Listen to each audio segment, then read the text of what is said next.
जब दुर्योधन ने वासुदेव की पूरी नारायणी सेना मांग ली थी और अर्जुन ने सिर्फ वासुदेव को मांगा था, उस समय वासुदेव ने अर्जुन से मजाक करते हुए कहा, हार निश्चित है तेरी, हर दम रहेगा उदास। माखन तो दुर्योधन ले गया, केवल छाछ बची है तेरे पास। अर्जुन ने कहा, हे प्रभु, जीत निश्चित है मेरी, दास नहीं होगा उदास। माखन लेकर क्या करूँगा, जब माखन चोर है मेरे पास। लोग योग्यता के अभाव में नहीं हारते, लोग निर्णय लेने के अभाव में हारते हैं।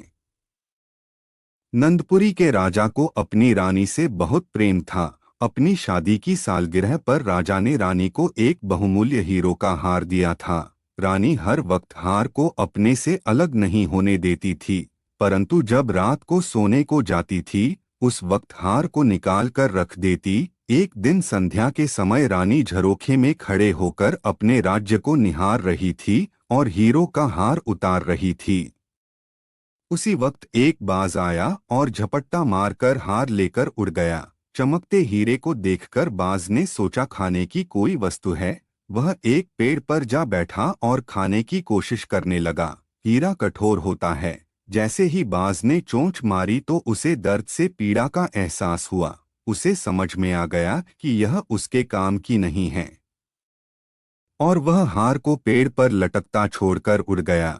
रानी को वह हार प्राणों से भी प्यारा था। उसने राजा से कह दिया कि हार का तुरंत पता लगवाए, वरना वह खाना पीना छोड़ देगी। राजा ने कहा, दूसरा हार बनवा देंगे, लेकिन रानी ने जिद पकड़ी कि उसे वही हार चाहिए। सब ढूंढने लगे पर किसी को हार नहीं मिला। हार कर राजा ने एक घोषणा करवा दी, जो भी हार को खोज निकलेगा, राजा उसे आधे राज्य का उत्तराधिकारी बना देगा। राजा के अधिकारी और प्रजा सब आधे राज्य के लालच में हार ढूंढने लगे। अचानक वह हार किसी को एक गंदे नाले में दिखा। हार दिखाई दे रहा था पर उसे नाले में से बदबू आ रही थी। लेकिन राज्य के लोभ में एक सिपाही कूद गया। बहुत हाथ पैर मारे पर हार नहीं मिला। फिर राज्य के लालच में और सिपाही कूद गए, फिर सेनापति कूद गए। इस तरह जितने लोग नाले के बाहर खड़े थे, उससे ज्यादा नाले के भीतर खड़े उसका मंथन कर रहे थे। लोग आते रहे और कूदते रहे, लेकिन हार किसी को नहीं मिला। जैसे ही कोई नाले में कूदता, वह हार दिखना बंद हो जाता। थक हार कर वह बाहर आकर दूसरी तरफ खड़ा हो जाता।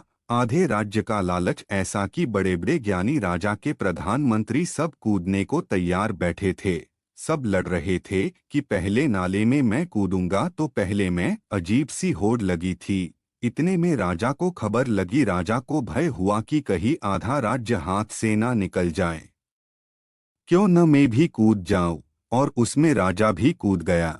तभी एक संत वहां से गुजरे और उन्होंने राजा, प्रजा, मंत्री, सिपाही सबको कीचड़ से सना देखा तो चकित हुए। वह पूछ बैठे, क्या इस राज्य में नाले में कूदने की कोई परंपरा है? उसे वक्त लोगों ने सारी बात कह सुनाई। संत हंसने लगे, भाई किसी ने ऊपर देखा, ऊपर देखो, हार टहनी पर लटका हुआ है। नीचे जो तुम देख रहे हो वो उसकी परछाई है। हम सब भी उसी राज्य के लोगों की तरह बर्ताव कर रहे हैं। हम जिस सांसारिक चीज में सुख, शांति और आनंद देख रहे हैं, दरअसल वे उसी हार की तरह है, जो सुख के रूप में परछाई की तरह दिखता है। सांसारिक चीजें संपूर्ण सुख नहीं दे सकती। सुख, शांति परम संतोष का नाम है, लालच का नहीं। मनोसर के राजा संग्राम सिंह के कोई संतान नहीं थी। राजा बूढ़ा हो चुका था और उसे मनुष्य राज्य के लिए एक योग्य उत्तराधिकारी की चिंता सताने लगी थी। उत्तराधिकारी की खोज के लिए संग्राम सिंह ने पूरे राज्य में ढिंढोरा पिटवाया। रविवार के दिन शाम के समय जो मुझसे मिलने आएगा, उसे मैं अपने राज्य का एक हिस्सा दे दूंगा। राजा के इस निर्णय से राज्य के मंत्री ने राजा से कहा, महाराज, आपसे मिलने तो बहुत लोग आएंगे और यदि सभी को आप उनका भाग देंगे तो राज्य के टुकड़े टुकड़े हो जाएंगे। ऐसा अनुचित काम आप ना करें। संग्राम सिंह ने मंत्री को विश्वास दिलाते हुए कहा, मंत्री जी, आप चिंता ना करें, देखते रहे क्या क्या होता है। रविवार के दिन राजमहल के बगीचे में राजा ने एक मेले का आयोजन किया। मेले में नाच गाने और शराब की महफिल जमी थी। खाने के लिए अनेक स्वादिष्ट पकवान थे। मेले में कई खेल भी हो रहे थे। राजा से मिलने आने वाले कितने ही लोग नाच गाने में अटक गए, कितने ही सुर सुंदरी में, कितने ही आश्चर्यजनक खेलों में डूब गए तथा कितने ही खाने पीने घूमने फिरने के आनंद में डूब गए। और इस तरह समय बीतने लगा। परंतु इन सभी के बीच एक व्यक्ति ऐसा भी था जिसने किसी भी तरफ नहीं देखा, क्योंकि उसने मन में ठान लिया था कि उसे राजा से ही मिलना है। इसलिए वो बगीचा पार करके राजमहल के दरवाजे पर पहुंचा। वहां पर खुली तलवार लेकर दो चौकीदार खड़े थे।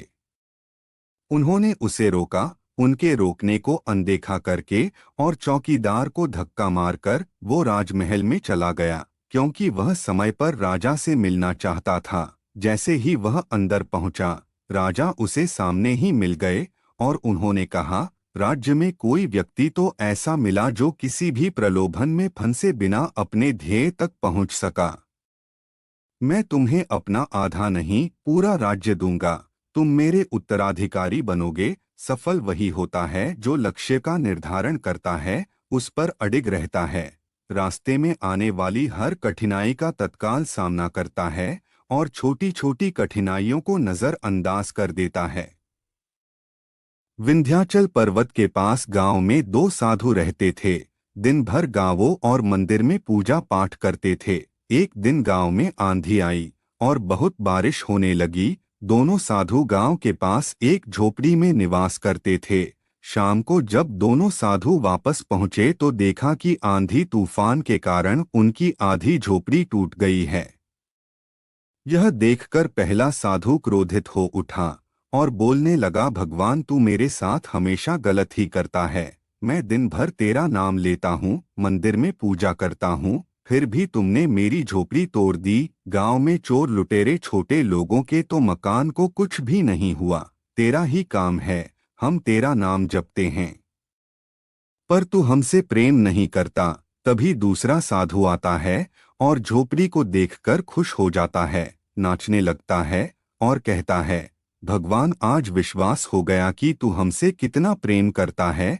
यह हमारी आधी झोपड़ी तुमने ही बचाई होगी, वरना इतनी तेज आंधी तूफान में तो पूरी उड़ जाती। यह मेरी पूजा का फल है।